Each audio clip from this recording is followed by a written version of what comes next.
Ça s'est passé à Marseille avec Christian Lambert qui est notre coach à ce niveau-là.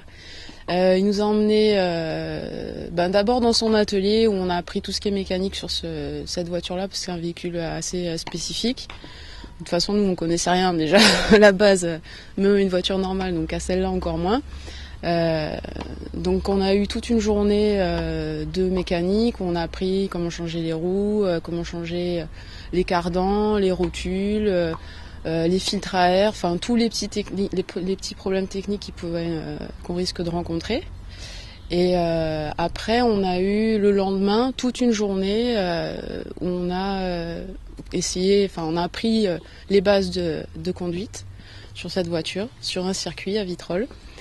Et donc je suis passée en première, j'ai eu cet honneur et cette frayeur aussi parce que la voiture c'est vraiment un truc auquel on n'est pas du tout habitué. Déjà rien que quand il a mis le contact, ça a fait un bruit pas possible. On s'est dit oulala, c'est quoi ce monstre? Enfin on a été vachement réticente avant. Et une fois qu'on est monté dedans, en fait, on s'est senti super à l'aise, vachement en confiance et très en sécurité. Parce que tout est fait à l'intérieur, il y a une ceinture, on est pris, attaché de partout, on a les arceaux de sécurité, on a les casques. Donc en fait, une fois qu'on était à l'intérieur, on s'est senti vachement en confiance. Et on y est allé progressivement en fait. D'abord un petit circuit tranquille, facile, pour la prise en main de la voiture. Après, progressivement, on a essayé des trucs un peu plus escarpés et ça s'est super bien passé. Il a insisté sur des points qui pensaient être les points faibles des femmes en fait. À savoir qu'on fait beaucoup patiner l'embrayage.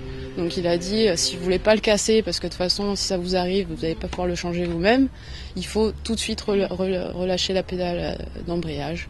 Voilà, après des petits problèmes techniques au niveau des démarrages en côte, parce qu'il faut toujours en fait prévoir que comme on sera sur un terrain sableux, ça aura pas du tout la même adhérence. Donc par exemple quand on va passer une côte, il faudra aller très vite et pas s'arrêter en haut de la côte pour voir ce qu'il y a derrière. Non, il faudra foncer et puis tant pis, on saura pas ce qu'il y a derrière la dune, mais il faudra s'arrêter derrière et pas avant. Donc plein de petits trucs comme ça, c'est vrai qu'ils sont spécifiques, mais bon, ça s'est super bien passé. Vanessa, on n'arrivait plus à la descotcher du volant. Moi, c'était pareil, c'était vraiment génial, quoi.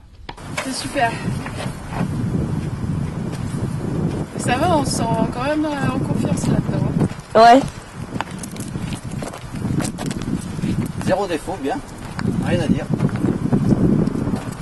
Tu filmes ça? Ouais, c'est dans la boîte. C'est dans la boîte.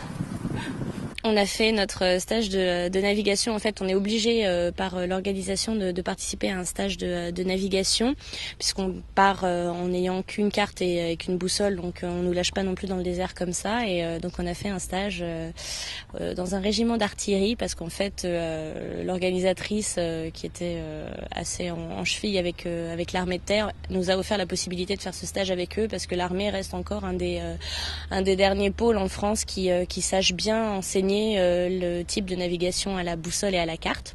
Et donc on est parti, c'était au mois de février avec Delphine, donc dans la Haute-Marne, sous 10 cm de neige, faire notre stage de navigation parmi les militaires. Donc on a passé un vrai moment là-bas, super sympa. On a fait course d'orientation où on s'est entraîné donc à ce qui nous attend dans un mois, quoi. On s'en est bien sorti, on était assez surprise parce qu'on est assez rapide, on a bien réussi à tracer nos points sur la carte. Le seul petit problème, c'est que tout ne reste que théorique. Donc si tu veux tracer les points, c'est super facile. Tu te retrouves avec ton point A, ton point B. Après, je pense que la vraie difficulté, ça va être de savoir bien interpréter la carte et savoir véritablement là où ça vaut le coup de passer et là où il vaut mieux se dire que non, c'est un peu difficile et passer à côté.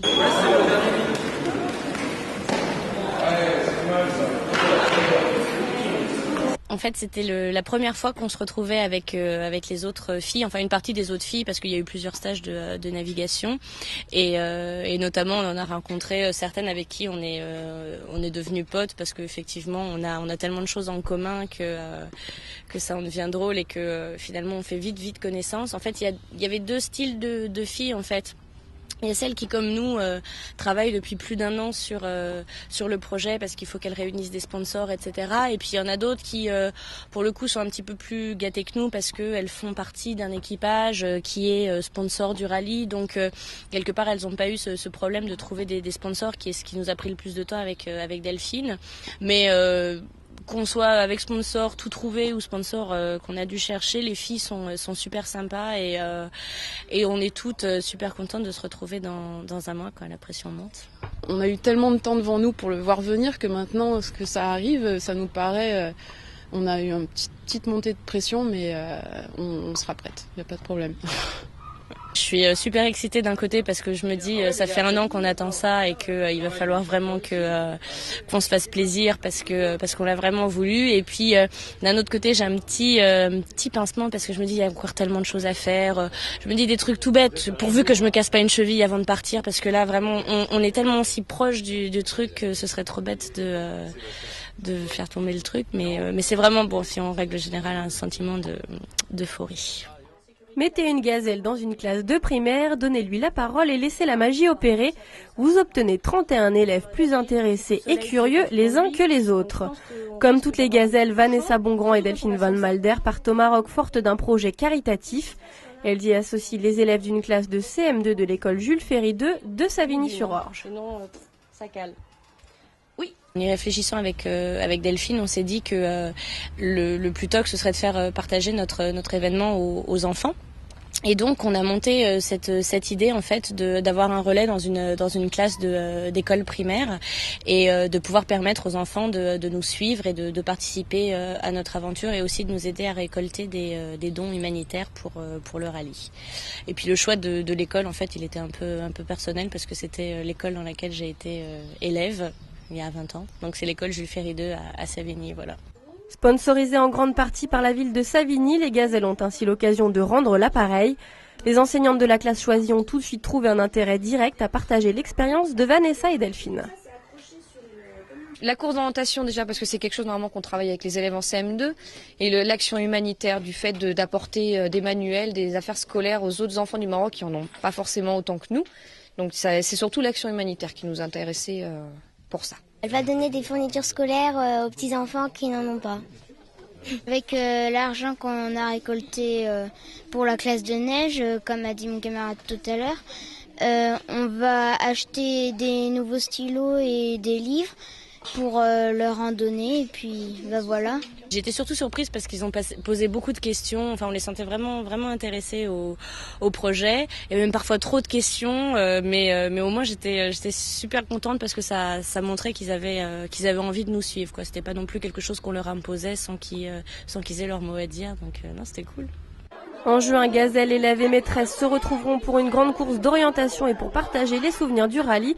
En attendant, les enfants suivront par internet le périple de nos gazelles. Nous, on laisse le mot de la fin à Vincent.